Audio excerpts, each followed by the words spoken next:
गेल्या महिन्याभरापासून उत्सुकता शिगेला पोहोचलेल्या सोलापूर जिल्हा परिषद अध्यक्ष पदाचं नाव निश्चित झालंय।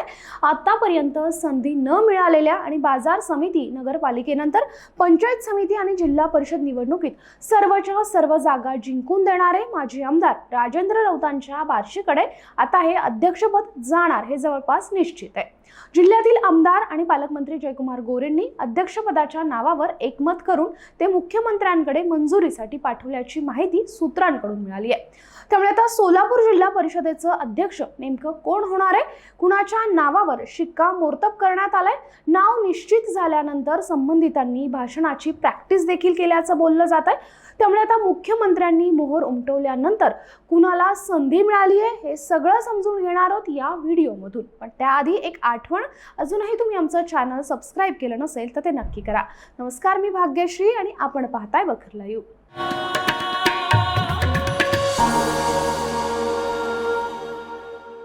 जिल्हा परिषदेच्या इतिहासात सोलापुरात भारतीय जनता पक्षाला प्रथमच स्पष्ट बहुमत मिळालं। जिल्हा परिषद निवडणुकीत एकूण 68 जागांपैकी भारतीय जनता पक्षानं सर्वाधिक म्हणजे 38 जागा जिंकल्या। त्यामुळे भाजपाचा पहिला जिल्हा परिषद अध्यक्ष कोण होणार याची मोठी उत्सुकता जिल्ह्यात होती। जिल्हा परिषद अध्यक्ष पदाचा निर्णय हा मुख्यमंत्री देवेंद्र फडणवीसांशी चर्चा करूनच घेतला जाणार होता। त्यासाठी जिल्ह्यातील भाजपाचे आजी आणि माजी आमदारांना भेटण्यासाठी मुख्यमंत्री फडणवीसांनी वेळही दिला होता। या बैठकीत जिल्हा परिषद अध्यक्ष पदाचा निर्णय झाला असल्याची चर्चा आहे। जिल्हा परिषदेत पहिल्यांदाच भाजपाला पूर्ण बहुमत मिळालंय। सर्वाधिक 38 सदस्य निवडून आलेत। त्यामुळे अध्यक्ष पदाबरोबरच इतर सर्व पदाधिकारीही भाजपाचे असणार आहेत। ज्या तालुक्यात अध्यक्षपदाची संधी मिळाली नाही त्या तालुक्यात संधी देण्याची शक्यता आहे। भाजपाकडून विजयी झालेल्या सदस्यांमध्ये सर्वच सदस्य पहिल्यांदाच विजयी झाले असल्याने अध्यक्षपदाची जबाबदारी पेलणारा सक्षम चेहरा कोण यावर तर्कवितर्क सुरू आहेत। सुरुवातीच्या काळात आमदार सचिन कल्याण शेट्टींच्या पत्नी शांभवी कल्याण शेट्टी, विमल खरात, दीपक वैद्य, रामप्पा चिवडशेट्टी, वंदना कांबळे यांची नावं चर्चेत होती।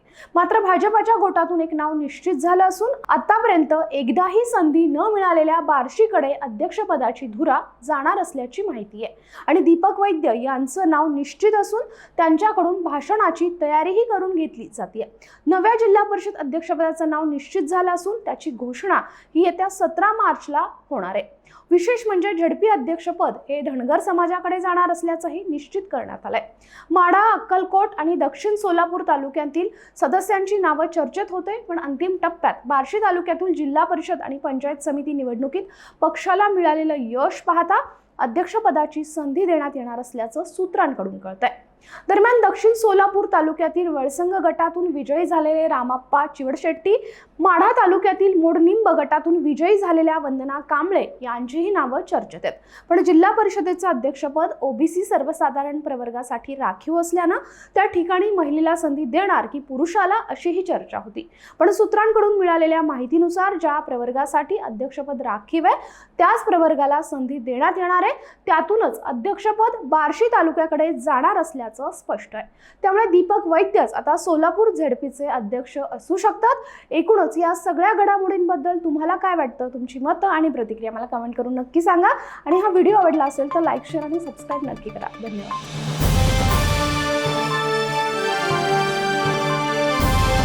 समाजकारण, प्रशासन आणि राजकारणातल्या अचूक विश्लेषणासाठी बखर लाईव्हच्या सोशल मीडिया प्लॅटफॉर्म्सना लाईक, फॉलो आणि सबस्क्राईब करा।